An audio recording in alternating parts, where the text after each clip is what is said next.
Imagine being so good at your job that your biggest enemy isn't bullets or booby traps, but the smell of a hamburger.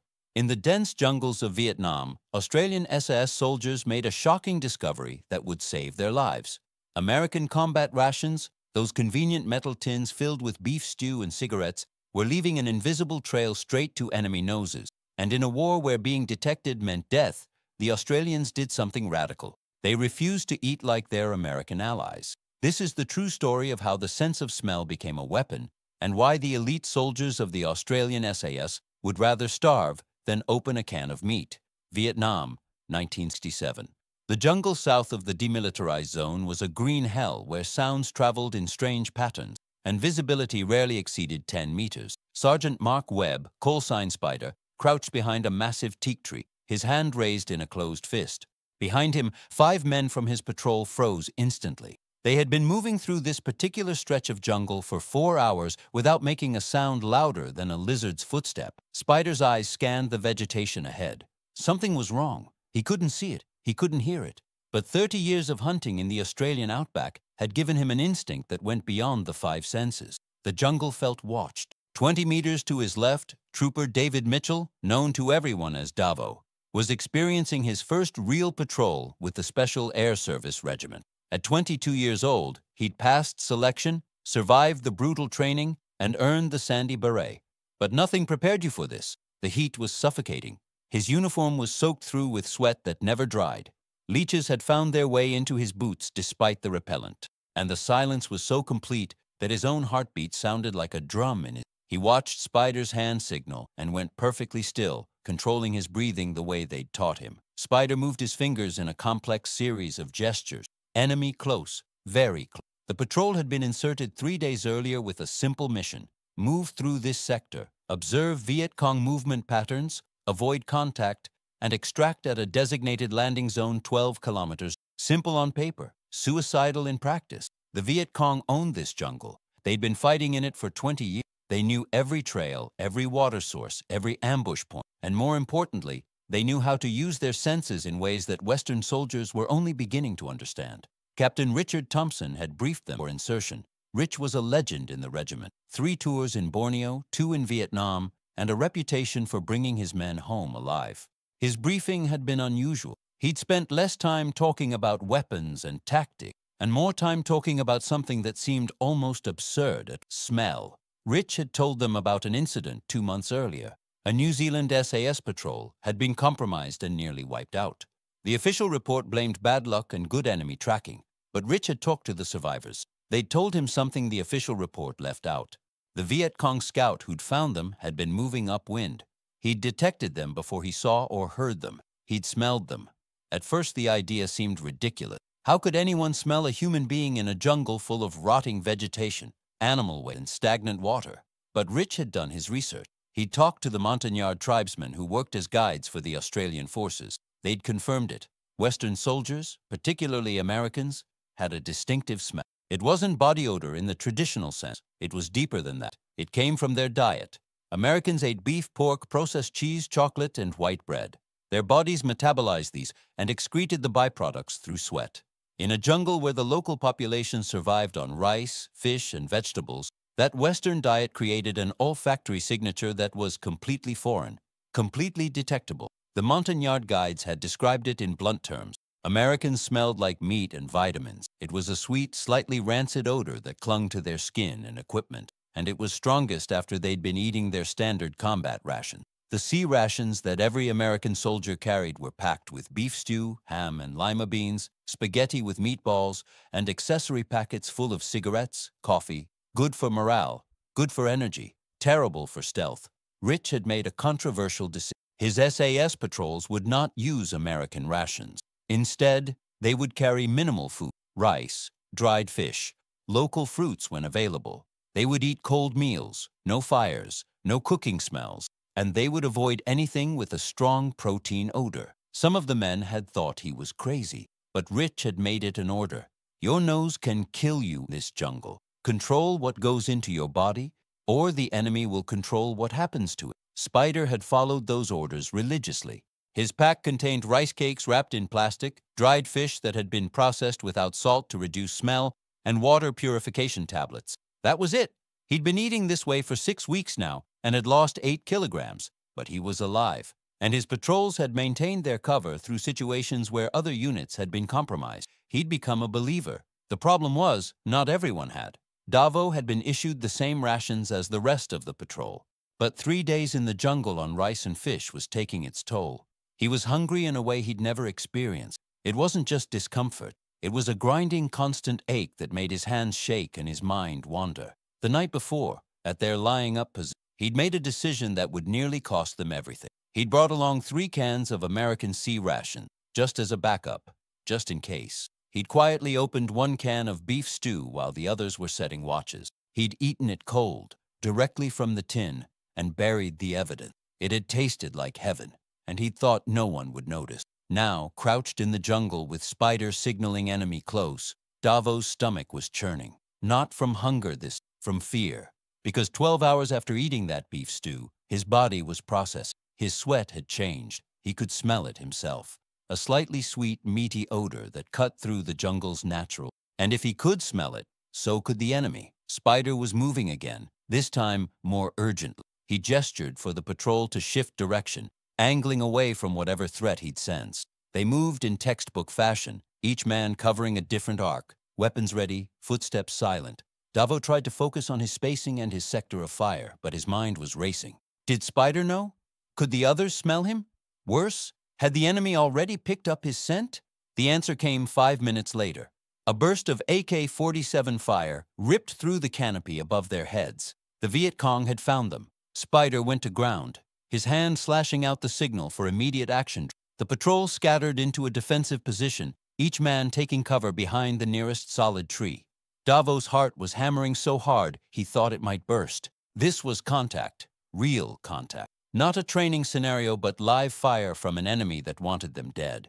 More shots rang out, but they were probing fire, not a full ambush. The Viet Cong were trying to locate them, to pin them down before committing to the attack. Spider's training kicked in. He assessed the situation in seconds. They were not in the kill zone of a prepared ambush. The enemy had detected them, but didn't have a fixed position yet. That meant there was a chance to break contact if they moved immediately. He hand-signaled the withdrawal drill. The patrol would leapfrog backwards in pairs, maintaining suppressive fire, and disappear into the jungle before the Viet Cong could organize. It should have worked. They were SS. They'd drilled this 1,000 times, but something went wrong.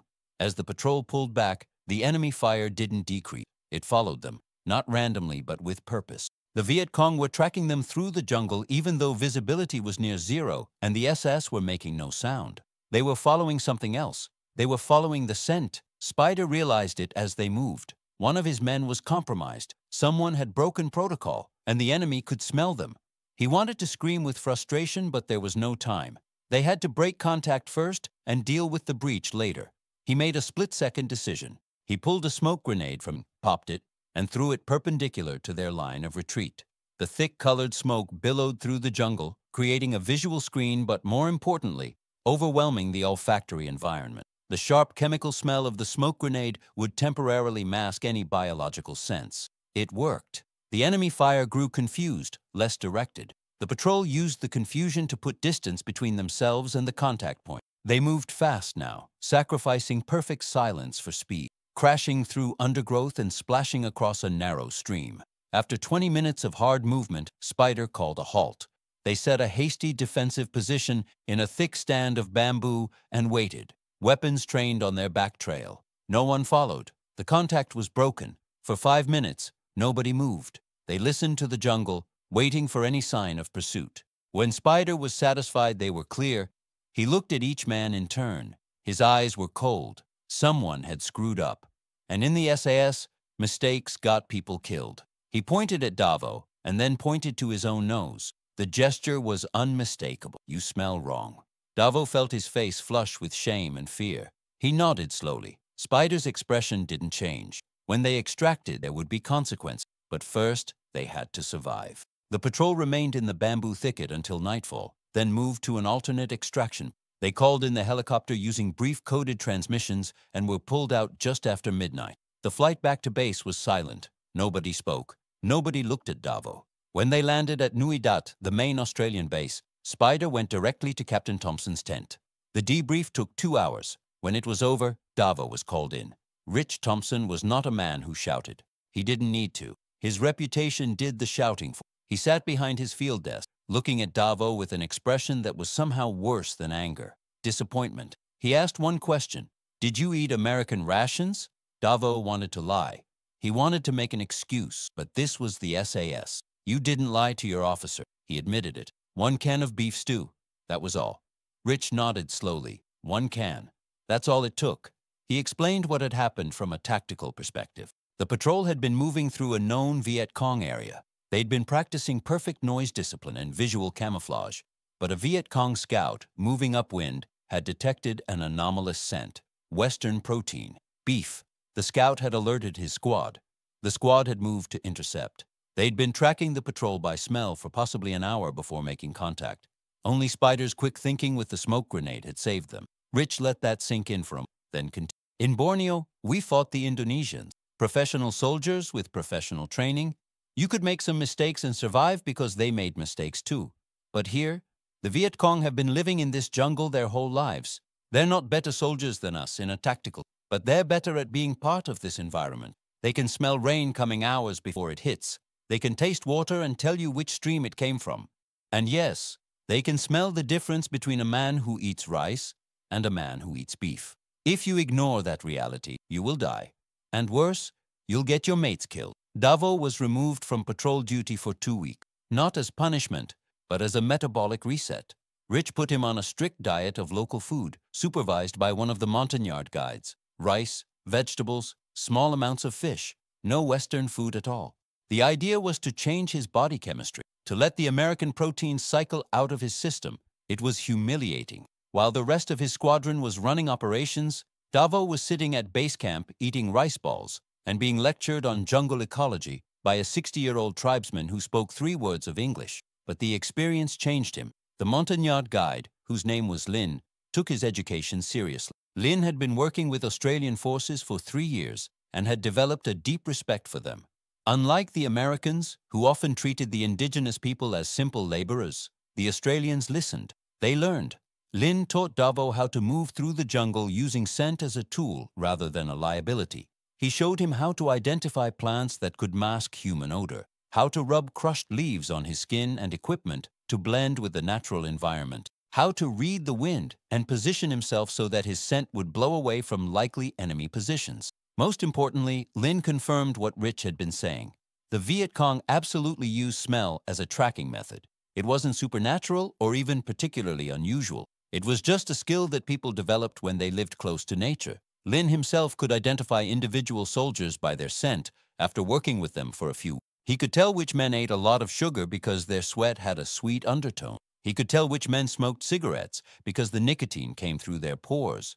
And he could absolutely tell the difference between someone who ate Australian field rations and someone who ate American ones. The American sea rations were particularly problematic. It wasn't just the beef, it was the whole chemical composition. The cans were lined with a waxy substance that had its own smell. The accessory packets contained items that were almost comically odorous in a jungle environment: matches that smelled like sulfur, toilet paper treated with chemicals, coffee that could be detected from 100 meters downwind, and cigarettes. The Vietnamese population smoked, but they smoked locally grown tobacco wrapped in rough paper. American cigarettes, with their additives and filters, had a completely different smell. Lighting one in the jungle was like setting off a flare to anyone with a trained nose. While Davo was undergoing his re-education, the rest of the squadron continued operations, and the policy of refusing American rations was vindicated again and again.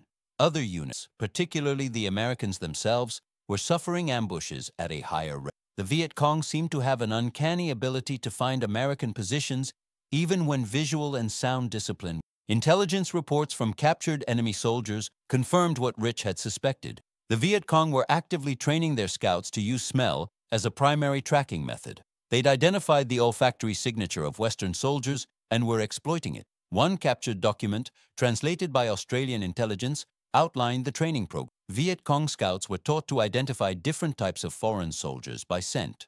Americans smelled strongly of meat, coffee, and cigarettes. South Vietnamese Army regulars smelled of fish sauce and cheap tobacco. The Montagnard tribesmen working with the Americans had their own distinctive scent from betel nut chewing. And the Australians, the document noted, were the hardest to detect because they'd adopted local diets and understood the importance of scent discipline. This intelligence was quietly circulated among Australian units and eventually shared with American command.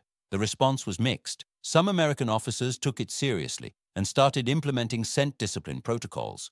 Others dismissed it as superstition or attributed it to poor tactics in other areas. The bureaucratic reality was that the American military-industrial complex was producing millions of sea rations. They couldn't just stop issuing, and suggesting that American soldiers should eat local rice instead of good American beef was politically untenable. But the Australians had no such concern. They were a smaller force with more operational flexibility. Rich Thompson and other SAS commanders formalized the policy. No American rations on patrol, minimal food overall, cold meals only, and additional measures that seemed extreme but made sense in context. Soldiers would wash their uniforms and equipment with unscented soap rather than the standard issue detergent that smelled like industrial chemicals. They would avoid using mosquito repellent that had strong chemical odors, instead using natural alternatives like crushed neem leaf. They would even brush their teeth with plain water or salt instead of minty toothpaste before patrols. The result was measurable. Australian SAS patrol contacts dropped significantly. They were able to operate in areas where American units couldn't maintain stealth. They could set up observation posts within a few hundred meters of enemy base camps without being detected. The regiment developed a reputation among the Viet Cong as ghost soldiers could appear and disappear without warning. Part of that was superior training and tactics, but a significant part was understanding and adapting to the sensory environment of jungle warfare. Davo returned to patrol duty after his 2-week reset. He was a different soldier, leaner, more focused, and absolutely paranoid about what he put in his body. His first patrol back was with Spider again. There was no resentment. In the SAS, you learned from your mistakes or you died. Davo had learned. The patrol was another deep reconnaissance mission, this time even closer to the Cambodian border. They would be out for 7 days with no resupply. The mission went smoothly until day 5. They'd established an observation post overlooking a trail junction that intelligence believed was a major supply route. They'd been watching for 2 days, documenting enemy movement, when something unusual happened. An American patrol from the 173rd Airborne stumbled into the area. They weren't supposed to be there. Their area of operations was several kilometers south. But someone had misread a map or made a navigation error, and now a dozen American soldiers were moving noisily through the jungle less than 500 meters from the SAS observation post. Spider watched through binoculars with growing alarm. The Americans were violating every principle of noise and scent discipline. They were talking in normal voices. One man was smoking. Another was opening a sea ration can with the distinctive screech of the P-38 can opener that could be heard from 100 meters. They might as well have been playing a brass band. And worse, they were moving straight toward an area where the SAS had observed heavy Viet Cong activity that morning. Spider faced a dilemma. His orders were to maintain observation and avoid contact. But if those American soldiers walked into the Viet Cong, there would be a significant firefight, and the SAS position would be compromised by proximity. He made a decision. He would break cover to warn the Americans. It was risky, but the alternative was worse. He left the observation post with one other man and moved to intercept the American patrol. The Americans nearly shot them. Despite wearing the same basic uniform, the SAS soldiers looked different. They were covered in mud and vegetation. Their equipment was stripped down to essentials, and they moved through the jungle with a fluid silence that was almost unnatural. The American point man saw movement and raised his rifle before Spider called out the recognition code. The American patrol leader, a lieutenant named James Carter, was young and clearly out of his depth. Spider quickly explained the situation. There were Viet Cong within 300 meters. The Americans needed to pull back immediately and silently, or they would make contact in the worst possible conditions. Carter was defensive. His map said this was his unit's area. Spider didn't argue. He simply pointed out that maps were meaningless. You were dead. And right now, the American patrol was making enough noise and scent to alert every enemy soldier in a square kilometer. Carter noticed the way Spider kept sniffing the air and asked about it. Spider gave him the abbreviated, "You eat meat, you sweat meat. The enemy smells meat." Carter looked skeptical, but also worried. He'd already lost 2 men on this deployment to ambushes that had seemed to come out of nowhere. Could that be related? Spider nodded. Probably. Look, mate, I'm not going to give you a lecture on tactics, but if you want to survive in this jungle, you need to think about every sense, not just sight and sound. The Viet Cong live here. They know what the jungle is supposed to smell like, and you blokes don't smell right. No offense. Carter asked what they could do about it. Spider's advice was blunt. Stop eating the sea rations in the field. Eat local food or just eat less. No fires, no smoking, no coffee. Wash your gear with plain water. And for God's sake, stop talking in normal voices. Whisper or use hand signals. Carter absorbed this, then asked why the Australian command hadn't shared this information more widely. Spider shrugged. We tried. Some of your officers think we're mad. Others just don't want to change SOP. The American patrol pulled back under Spider's guidance. They moved more slowly and quietly than before, though it was clear they found the silence uncomfortable. Americans liked to talk. It was part of their culture. The constant chatter built morale and passed time. But in this environment, it was lethal. Spider led them to a safer route back to their area of operations, then melted back into the jungle with companion. The Americans watched them disappear with a mixture of respect and unease. Carter would later write in his after-action report that the Australian SAS operated on a different level of fieldcraft. His report would be filed and forgotten by higher command, but Carter himself he started implementing scent discipline with his own platoon, and his casualty rate dropped. Back at the observation post, Spider found that the Viet Cong had indeed reacted to American presence. A squad had moved to investigate the noise. They'd passed within 50 meters of the SAS position, but hadn't detected them. The Australians remained frozen, controlling their breathing, their modified diet and scent discipline, rendering them effectively invisible.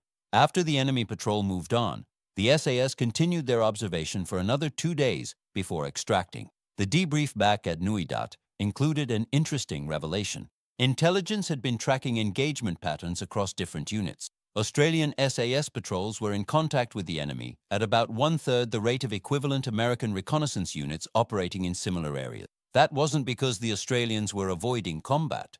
They completed their missions, gathered intelligence, and occasionally engaged in direct action. But they did so on their terms, achieving surprise rather than being surprised. The correlation with their strict dietary and scent discipline protocols was becoming undeniable. Rich Thompson compiled this data and presented it to higher Australian command.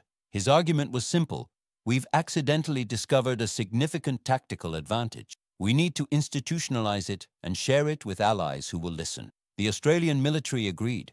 They formalized the protocols into a training package that would be taught to all troops deploying to Vietnam.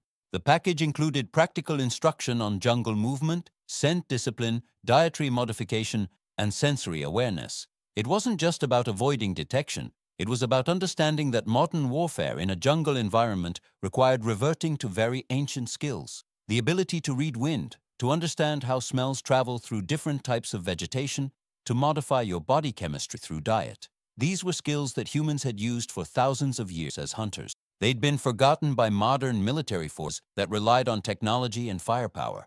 The Vietnamese had never forgotten them. The training package was offered to American units as well. Some took it seriously. Special forces units, who already had experience working with indigenous peoples and understanding their skills, incorporated the lessons enthusiastically. Marine reconnaissance units, who prided themselves on being, also adopted many of the protocols. But conventional infantry units were harder to. The idea of giving up hot meals and sea rations for rice and cold fish was too much of a cultural shift, and there was resistance from the logistical chain. The American military had invested billions in developing and producing field rations. Suggesting they were counterproductive was politically difficult. Davos' experience became something of a cautionary tale within the SAS. New arrivals were told the story of the trooper who nearly got his patrol killed with a can of beef stew. Some versions of the story exaggerated the details, but the core message remained. In this environment, everything matters. What you eat, what you wear, what you carry, how you move, how you breathe. The enemy isn't stupid. They're using every advantage they have, including senses that Western soldiers have allowed to atrophy. If you want to survive, you need to wake those senses up and control every input and output. The war continued for several more years. The Australian SAS maintained their operations with consistently lower casualty rates than comparable units.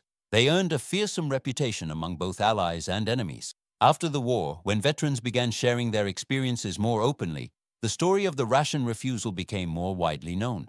Military historians and researchers became interested in the tactical implications of scent in warfare. Studies were conducted on how diet affects body odor. and how different odors travel in various environments. One interesting post-war revelation came from interviews with former Viet Cong soldiers. Many confirmed that they'd been specifically trained to detect Western soldiers by smell. One former scout described it in almost poetic terms. The Americans smelled like a different, rich food, chemicals, sweetness. In our jungle, which smelled of earth and rain and fish, they were like a red flag. The Australians were harder. They learned to smell like us. We respected that. They were trying to understand our world rather than imposing theirs. That made them more dangerous. The lessons learned in Vietnam about sensory warfare, particularly olfactory discipline, were incorporated into special operations training for many Western military. Modern Special Forces units are taught about scent discipline alongside more traditional fieldcraft. They learn about how diet, hygiene products, and equipment can create olfactory signatures. They practice using local foods when operating in foreign environments. Some units even undergo scent detection training, learning to identify different types of materials, fuels, and foods by smell alone, reawakening a sense that modern life had dulled. The story also became a case study in cultural adaptation and tactical flexibility. The Australian SAS succeeded not because they had better weapons or more resources than the Americans. They succeeded because they were willing to learn from the environment and the enemy.